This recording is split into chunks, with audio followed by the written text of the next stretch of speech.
서울역에서 노숙인 쪽방민 목회하고 있는 설수철 목사입니다. 너무 부흥돼서 문 닫는 교회라는 그런 일이 우리에게 벌어지면 어떻게 하나? 그러나 하나님께 맡기고 우리는 계속 이 일을 하자.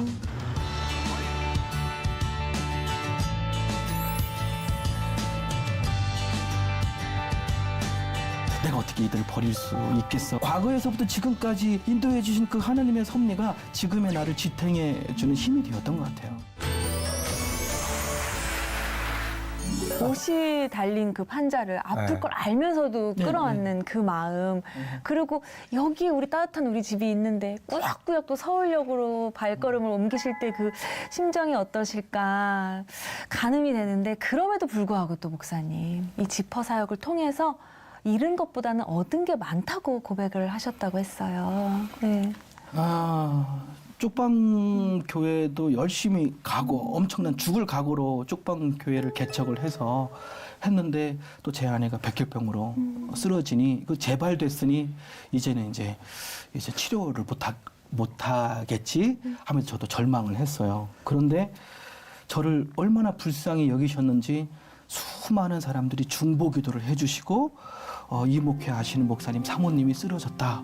많은 치료비, 병원비를 다 후원해 주셔서 제 아내가 더 심하게 재발된 백혈병인데도 네. 다 치료를 받고 건강하게 퇴원을 하나님이 시켜주셨어요.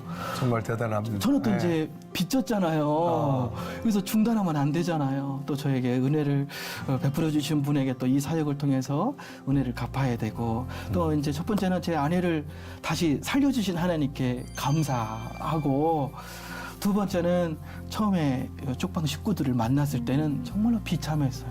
또 무섭게 생긴 친구들도 있었고 악랄한 친구도 있었고 열 몇 가지의 정신질환을 갖고 있었던 친구들도 있었어요.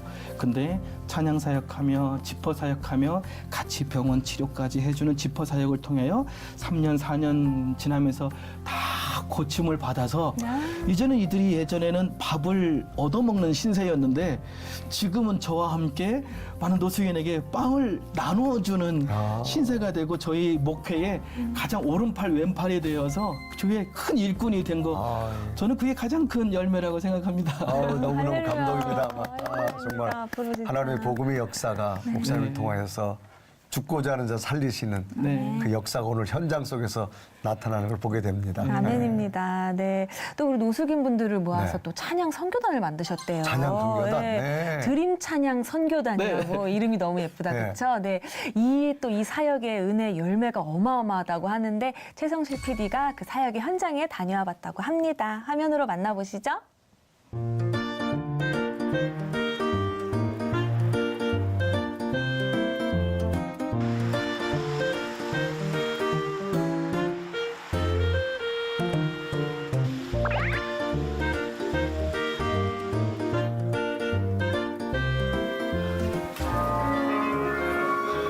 할렐루야. 맞습니다. 저기 뭐야 마이크 쪽 상대상이 두 개 있어. 그거 보시고. 예, 양천경찰서에서 성탄 축하 예배 저희 찬양인도 특송 해달라고 부탁을 받아서 달려왔습니다.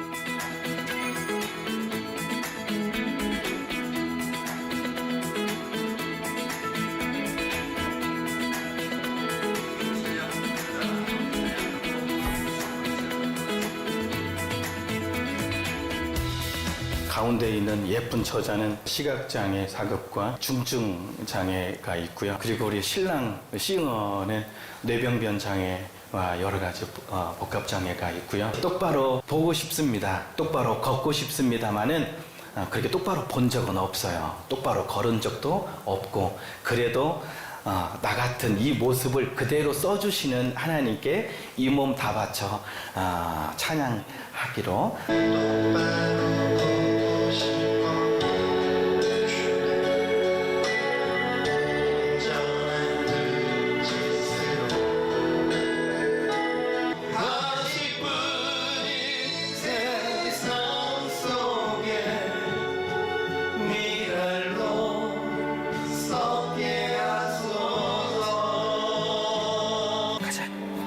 아이고, 네, 고생했다. 아이고.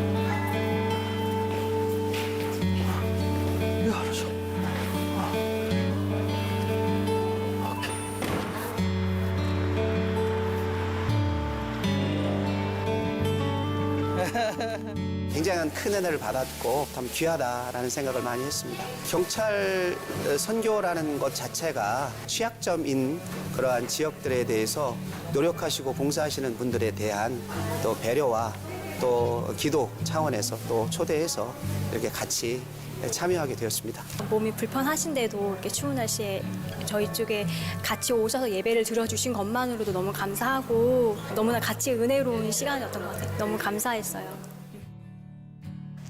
네, 화면 보고 오시는 동안 네, 드림 찬양 선교단의 핵심 지역 두 분을 모셨습니다. 네. 김성호, 김진희 집사님 안녕하세요. 반갑습니다. 네. 반갑습니다. 우리 시청자 여러분께 한 분 한 분 네, 자기소개 부탁드리겠습니다. 네. 안녕하세요. 저는 드림 찬양단에서 싱어 역할을 맡고 있는 김성호고요. 교회 생활한 지는 오래되었는데 세상 유혹에 빠지다 보니까 이 교회 다니다가 저 교회 다니다가 막 방황하다가 목사님께서 잡아주셔서 지금 착실히 교회 생활을 잘하고 있습니다. 네. 네. 예, 안녕하십니까. 저는 드림 찬양단에서 자칭 그 하나님 백댄서라고 네. 김진희 집사라고 하고요. 네. 그 저희 목사님을 통해서 그 여러 군대를 감사하게도 다니고 있습니다. 네, 네, 환영합니다. 환영합니다. 네, 백댄서답게 아주. 백댄서 천사들처럼. 아, 세상에. 자, 우리 남편분이 찬양하시고 우리 이제 아내 되신 분이 정말 몸 찬양을 하시는데 너무너무 아름다워요. 말 그대로 천사들이 찬양하는 것 같은데 자, 찬양하러 가시면 두 분의 찬양 또 두 분의 이 백댄스, 천사들의 백댄스의 모습을 보시고 반응이 어떠신가요? 초창기 처음에는 네. 잘 바라보질 못했어요. 그러니까 네. 대인기피증으로 인해서 많은 분들이 무슨 생각을 가지시고 저를 보면 어떤 느낌이실까 생각을 가질 틈도 없이 그냥 제가 순서만 끝나면 내려가기 네. 바빴는데 요즘은 보시면 한없이 우시더라고요. 우시는 네. 분 계시고 흐뭇하게 봐주시는 분 계시고 감동받으시는 분도 계시고 예, 여러분들이 계셔서 만감이 교차하고 있습니다. 굉장히 찬양하시는 은혜가 되셨겠어요? 네. 진희 집사님은 반응이 어떻게 느껴지세요? 저는 늘 찬양하면서 느끼는데 되게 은혜스러운 게 저 같은 사람이 그 하나님을 위해서 춤을 추고 그 보시는 분들을 위해서 춤을 추고 있다는 게 저는 되게 너무 영광스러워요. 맞아요. 네. 보는 저희가 지금 계속 흐뭇한 미소가 지어지는데, 네. 아니, 목사님, 입 찢어지시겠어요. 너무 흐뭇하게 보시는데. 근데 두 분은 목사님과 인연이 어떻게 시작되신 거예요? 저는 사역하시는 곳에 밥을 먹으러 들어갔었어요. 저는 그 거리를 떠돌아 다니다가 새벽에 또 배가 고프잖아요. 그래서 무작정 밥 먹으러 들어갔던 곳이었는데 거기서 이제 말씀으로 은혜 받고 찬양으로 은혜 받아서 또 교회 생활을 하다 보니까 또 목사님께 또 선택을 받아서 네. 예, 또 오디션을 거쳐서 또 저는 가수로 활동하게 되었고 이제 목사님께서 드림 찬양단을 결성하기 전부터 이제 저는 목사님께 제안을 많이 받았어요. 그때 저는 대인기피증이 되게 심했거든요. 그래서 이제 도망 다니다가 이제 결국은 전에 살던 동자동이라는 동네에 들어가게 됐는데 이제 그 동네에서 목사님께 이제 최종 발탁이 된 거죠. 그래서 찬양단 활동을 7년 동안 하게 되었습니다. 오디션이라고 그러기 부담스러운 요즘 오디션이 유행이라서 그 통과하기가 너무 쉽지가 그래요, 않아요. 맞아요. 제가 서울역 광장에 그래서 길거리 오디션, 길거리 캐스팅을 하러 다녔어요. 어머, 길거리 캐스팅. 야, 우리끼리 해보자. 우리끼리 우리가 가난한 사람이라 할지라도 우리가 병이 있고 장애가 있다 할지라도 우리의 찬양을 하나님께서 들으시고 이것을 통해서 많은 사람들에게 은혜와 감동을 끼치면 더 큰 복이 임할 거다라고 해서 시작을 한 거고 우리 김진희 집사님 같은 경우는 처음에 오디션을 봤다고 그러는데 그냥 오디션이 그냥 뭐 예수님 찬양 그냥 딱딱한 그냥 율동이었어요. 그것도 좋다. 내가 부흥회하러 갈 때 네. 앞에서 찬양 인도하면 네가 그것을 해라. 했더니 잘 따라서 하더라고요. 그래서 한 곡 한 곡 가르쳐서 지금 뭐 30곡, 40곡 정도 워십을 동작을 하는데 그 받아들이는 지능이 굉장히 높은 것 같아요. 그래서 지금 아주 수준급의 무용수로 네. 아주 거듭이 나서 어렸을 때부터 늘 혼자였거든요. 제가 학교 다닐 때도 늘 혼자였고 왕따여서 늘 혼자였고 그때 가장 큰 위로가 된 게 음악이었고 춤이었거든요. 그래서 지금까지 이게 이어진 것 같아요. 아니, 좀 거창하게 표현하자면 그 오디션의 최종 우승자 두 분 아닙니까? 맞습니다. 네, 근데 처음이랑은 완전 다른 사람이 됐다라고 하셨는데 처음에는 어떻게 인상이 느껴지셨어요? 처음에 우리 싱어는 제가 앞에서 찬양을 인도하는데 거기서 참 맑고 고운 소리가 들려요. 막 봤더니 옆에 쓰레빠 신고 그냥 휴전한 옷을 입고 그냥 아침에 밥 얻어 먹으러 온 친구의 얼굴을 보니까 머리가 사자머리예요. 진짜. 구렛나루를 막 이렇게 그래서 눈만 이렇게 뜨고 있는 거예요. 근데 그게 이제 대인기피증이 있다 보니 사람들에게 무섭게 이렇게 행색을 해야 접근하지 않으니까. 그래서 나름 개인적인 이유 때문에 그렇게 무섭게 했더라고요. 저는 근데 그 소리만큼은 아름답게 들렸어요. 야, 나랑 같이 하면 좋겠다. 해서 그때 노래방 가서 오디션을 노래를 너무 잘하더라고요. 검증을 하셨네요. 네, 그래서 이 정도면 됐다. 이걸 다듬고 예쁘게 하면 하나님께 아주 아름답게 찬양할 수 있겠다. 그래서 발탁을 했고 우리 자매님 같은 경우야 뭐 처음에는 몸이 굉장히 딱딱했어요. 젓가락이라고 제가 별명을 했어요. 근데 그것을 앞이 잘 안 보여요. 시각장애가 있다 보니까 네. 손가락 하나부터 하나 다 펴주고 동작 하나를 다 만들어줘서 한 곡 한 곡을 하게 됐죠. 네. 지금은 안 가르쳐줘도 자기가 잘 알아서 네. 창작무용을 하고 있습니다. 네. 서울역은 수십만 명이 다니는 곳이라는 말이에요. 그러니까 수십만 명 중에 캐스팅 되신 두 분. 정말 대단한 영광의 박수를 드려야 되는데. KBS 공채보다는 안 네. 그래 말이야. 자, 그러면 이제 두 분이 목사님 만나게 된 것이 어제 서울역 중심으로 되어져서 한번 노숙인 생활을 하시다가 만나신 것 같은데. 자, 우리 두 분, 우리 남편 되시는 분은 어쩌다가 노숙인을 하시게 되셨어요? 저도 사회를 경험을 해봤지만 네. 제가 가지고 있는 장애로 인해서 사회에서 많이 배제받고 웃음거리가 되고 비아냥거림의 대상이 되고 그래서 최종으로 도착한 곳이 이곳이더라고요. 네.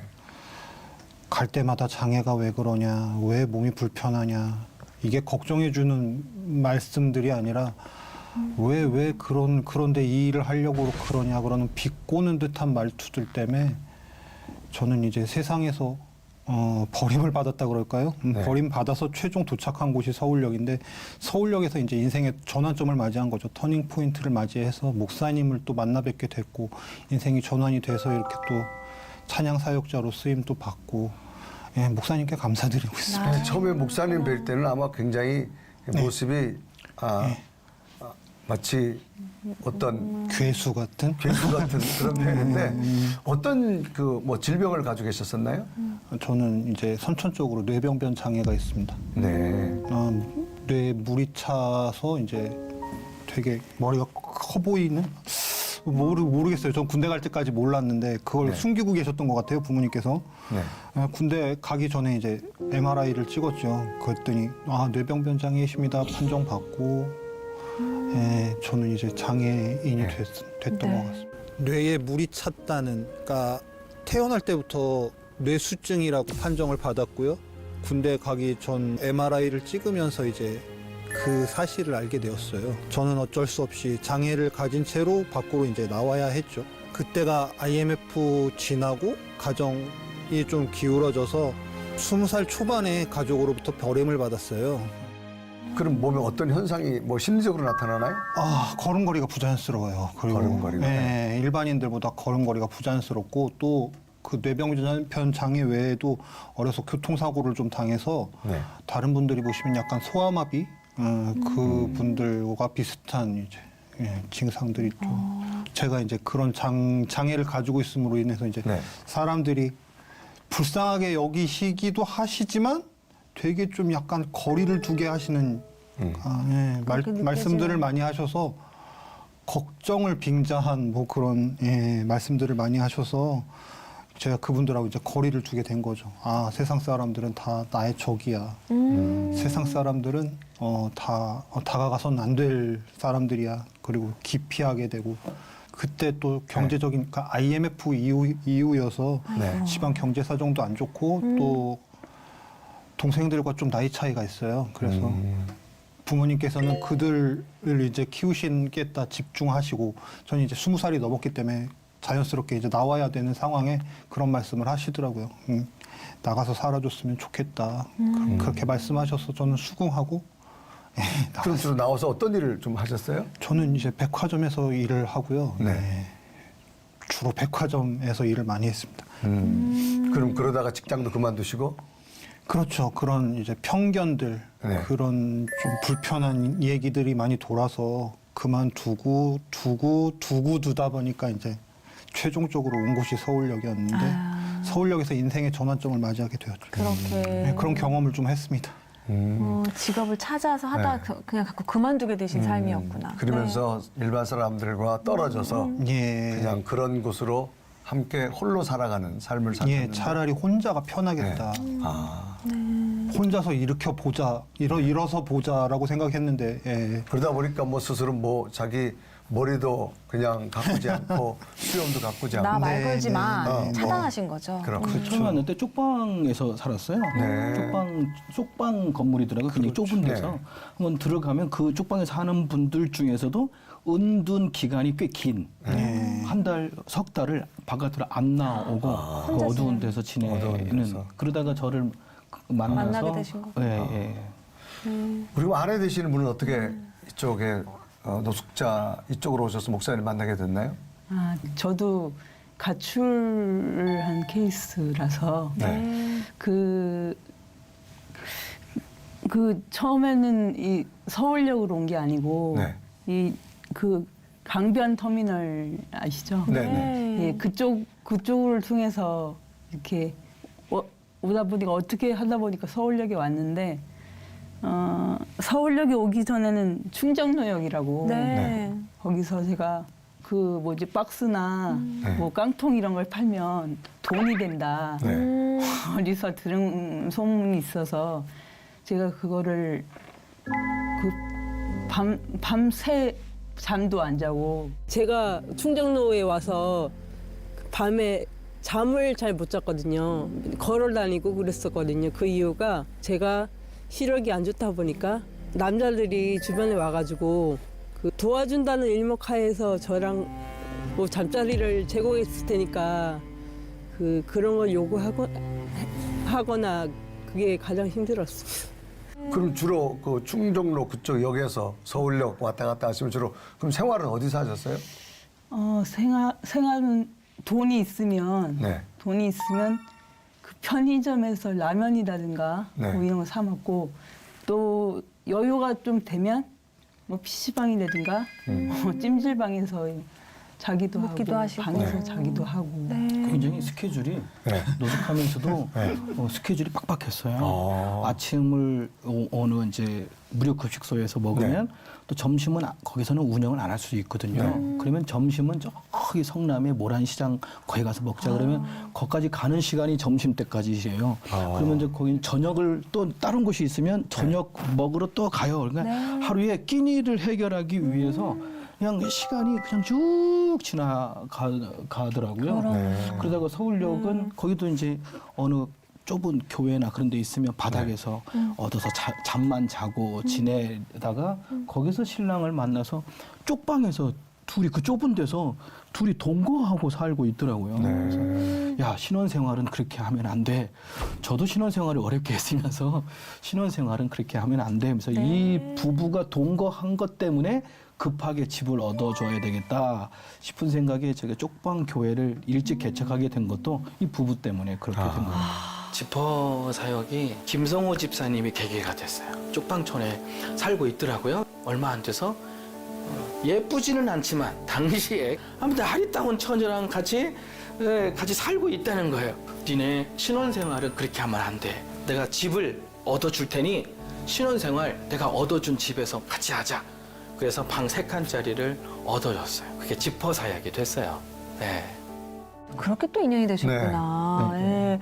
근데 딱 두 분이 하시는 말씀, 우리 목사님을 만나게 돼서 내 인생이 변화가 됐다, 이렇게 고백을 하셨는데, 우리 목사님은 어떠세요? 이렇게 변화된 우리 진희 집사님이나 성호 집사님 보면 마음이 어떠세요, 목사님? 네. 아유, 처음엔 징그러웠죠.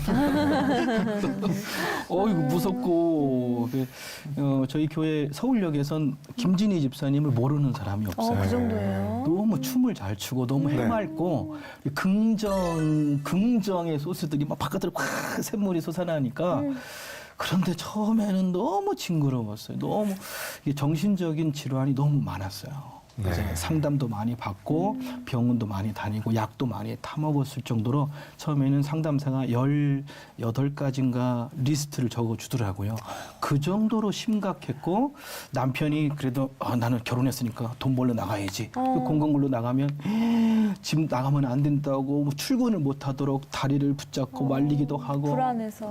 불안하니까 그러면 남편이 출근하면 내가 시각장애가 있어서 나 때문에 남편이 일하는 거야 하면서 스스로를 때리고 자학하고 뭐 그렇게 하는 걸로 그 외에도 가장 심각한 질환을 앓고 있었던 김진희 집사가 다 이제 고침받고 가장 깨끗하고 가장 건강하고 가장 행복해하는 이 모습으로 바뀌었으니 저는 뭐 너무 이 모습만 봐도 행복하죠. 아니, 특별히 감동받았던 사연이 있다고 들었어요. 예, 그 사과를 깎아주셨다고. 네, 그 무슨 얘기예요? 사과, 네. 예, 제가 자주 쓰는 방법이에요. 뭐예요? 제가 어떤 잘못을 저지르면 사과 한 박스를 들고 가서 사과드립니다.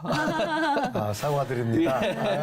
웃으면서 네. 사과할 수도 있고 풀 수도 있는데 처음에 이제 자학한다고 그랬잖아요. 네. 자학도 심했지만 트라우마가 있었어요. 신혼부부인데 앞은 조금 보여요. 눈이 한 시각장애 4급이니까 조금 보이는데 이제 제가 평생 데리고 살 수는 없으니 부부가 평생 같이 반찬도 해먹고 무도 자르고 요리도 해야 되는데 칼만 보면 부르르 떠는 거예요.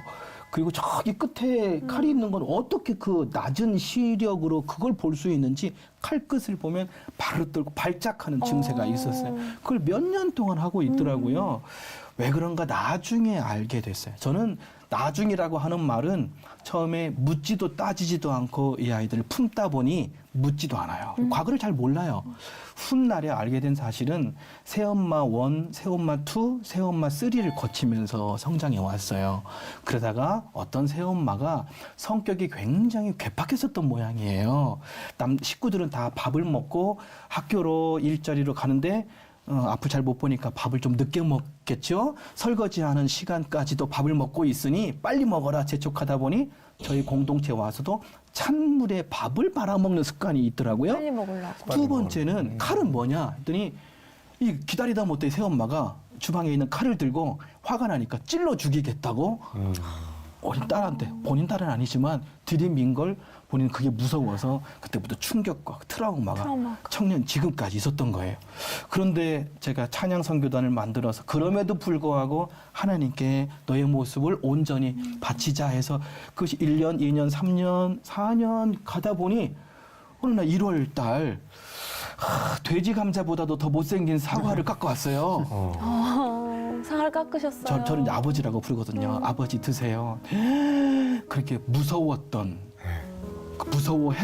트라우마로 가득했던 그 칼을 덜덜덜 떨면서 이거를 사과를 사랑하는 사람에게 주겠다고 깎아서 가져온 그 못생긴 사과가 얼마나 감동이셨을까. 얼마나 맛있던지 지금도 그 맛을 잊을 수가 없어요. 그 이후로 칼 트라우마가 싹 다 사라져서 행복하셨어요? 요리를 얼마나 잘하는지 백종원 레시피를 다운받아서 그대로 흉내내고 있어요.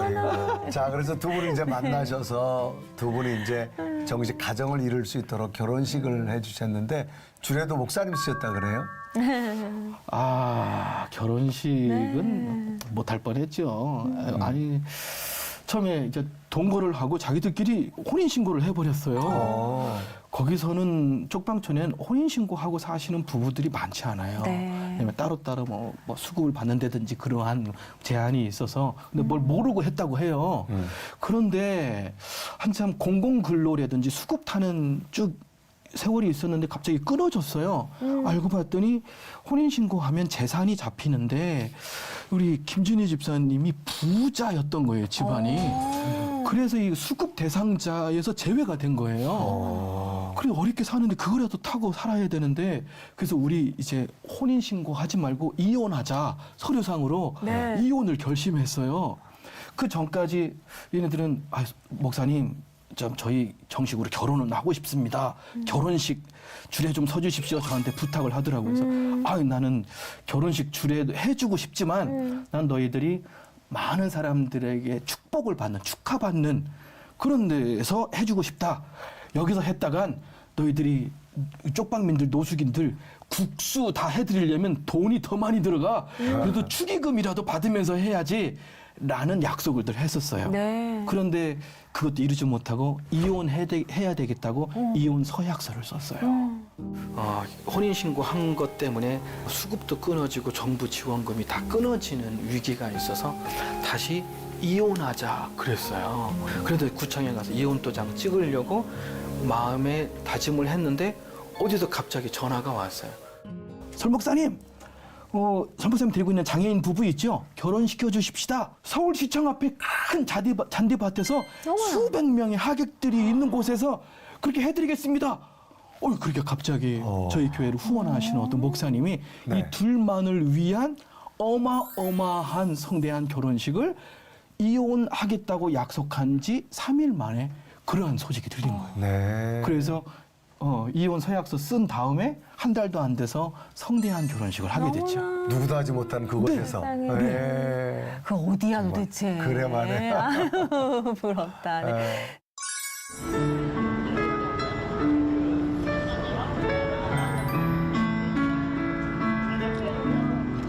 오늘 혼인한 두 사람과 이들의 첫 발을 축하하는 모든 이들의 앞길에 자, 신랑 신부 출발!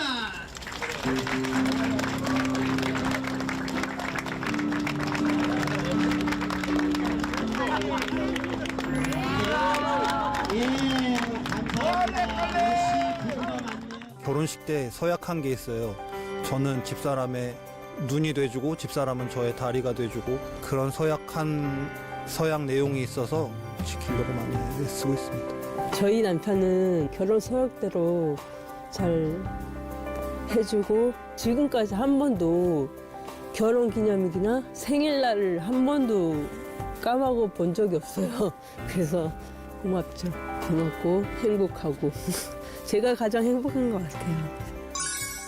참 서울역에서 노숙을 하시던 분들이 이제는 서울역에서 찬양으로 주님께 또 은혜 올려드리고 선교를 하시는 모습이 너무 은혜되는데요. 이쯤 되니까 너무 궁금해요. 네. 그 찬양 저희가 좀 요청해서 들어볼 수 있을까요? 네, 박수로 맞이해주시죠. 네.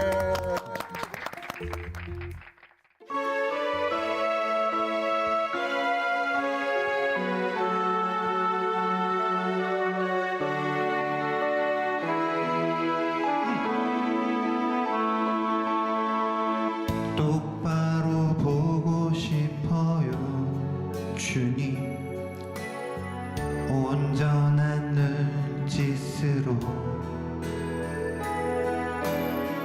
똑바로 보고 싶어요 주님 곁눈질하기 싫어요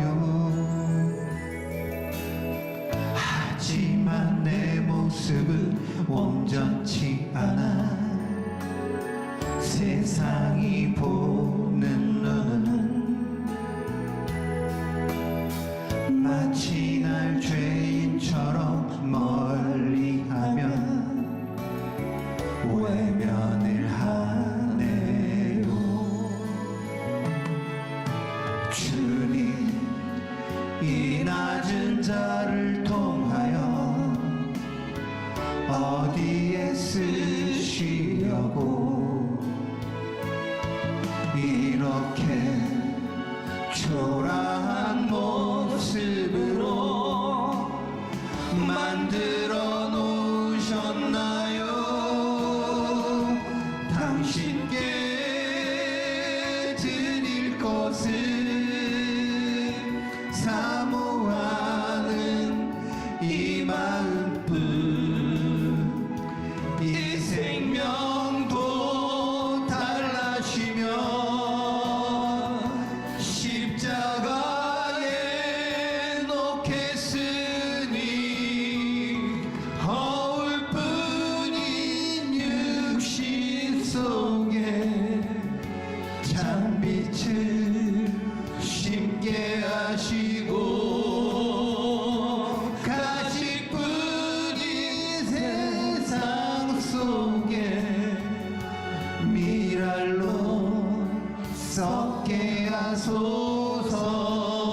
하지만 내 모습은 온전치 않아 세상이 보는 눈은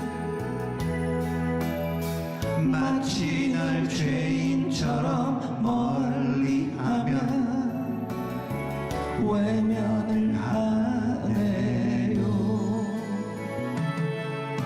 주님 이 낮은 자를 통하여 어디에 쓰시려고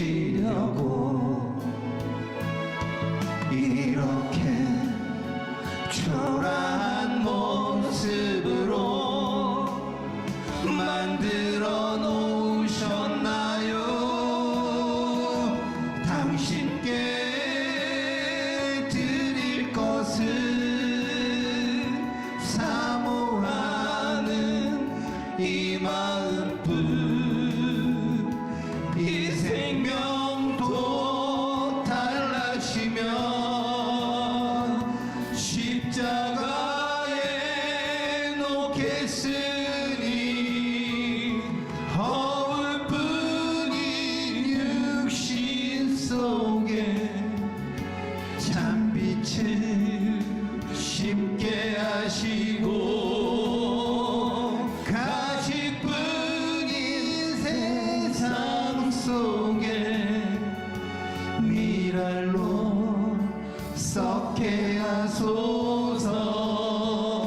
가시뿐인 세상 속에 미랄로 썩게 하소서.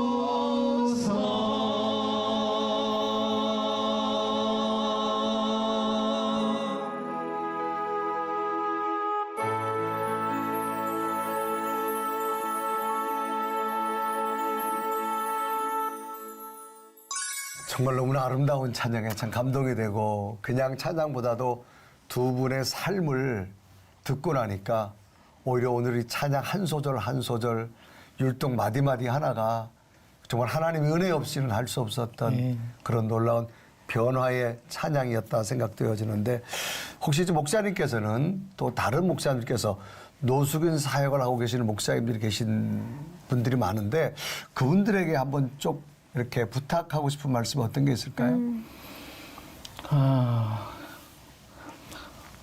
저는 후원을 받아서 네. 하는 사역이다 보니 헌금이 들어오는 것보다 헌금 나가는 헌금을 내주는 교회이다 보니 재정에 대한 부분이 가장 힘든 부분이고 가장 필요한 부분이긴 하죠.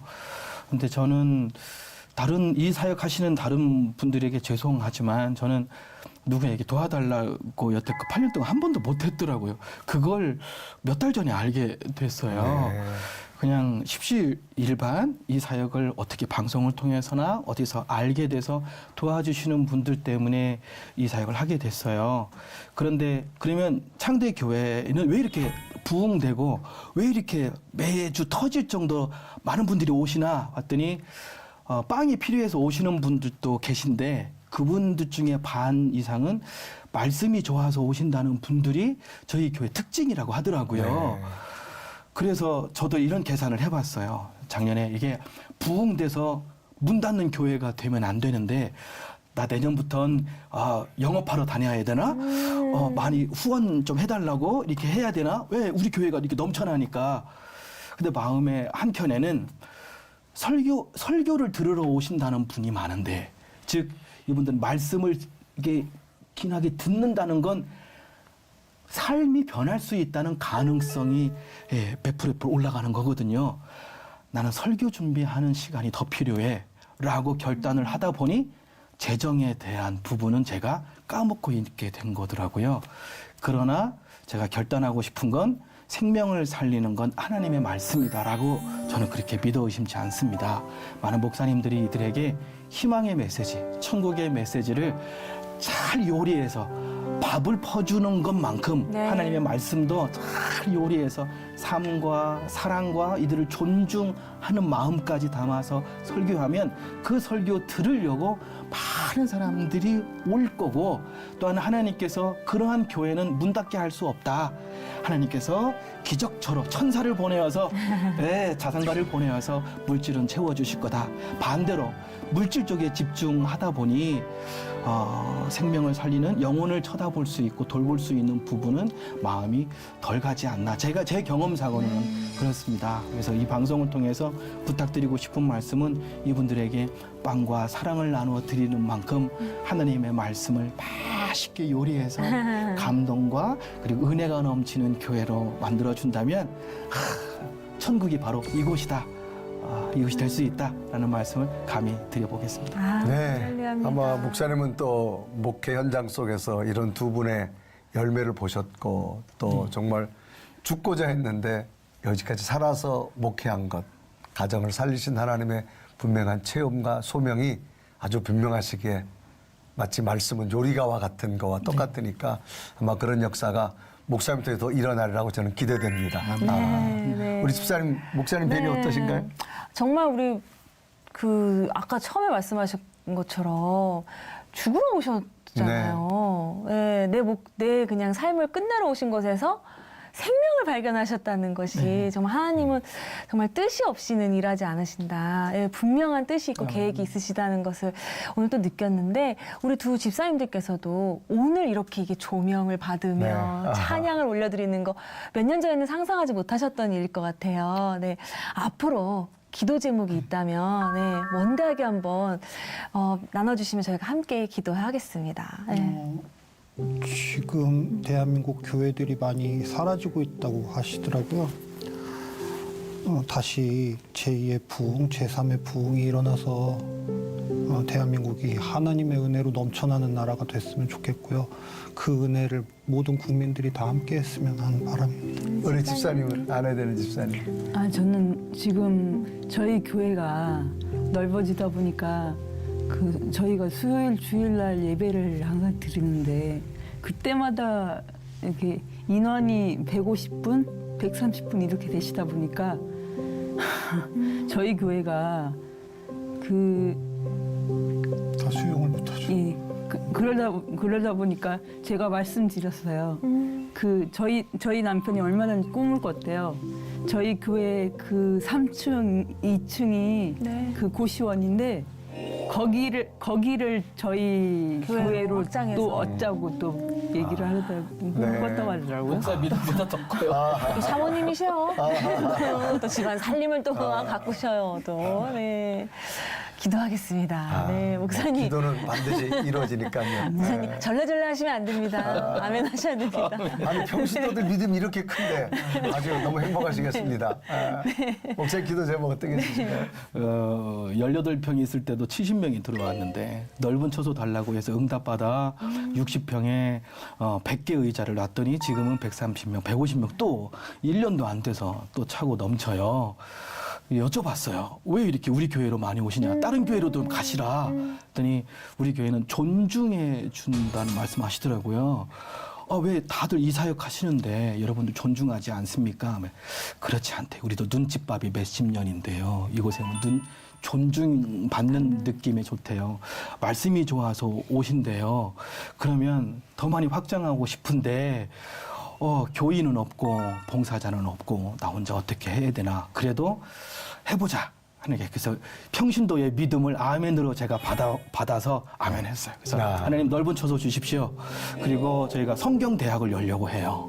성경대학 그다음에 찬양교실도 열려고 해요.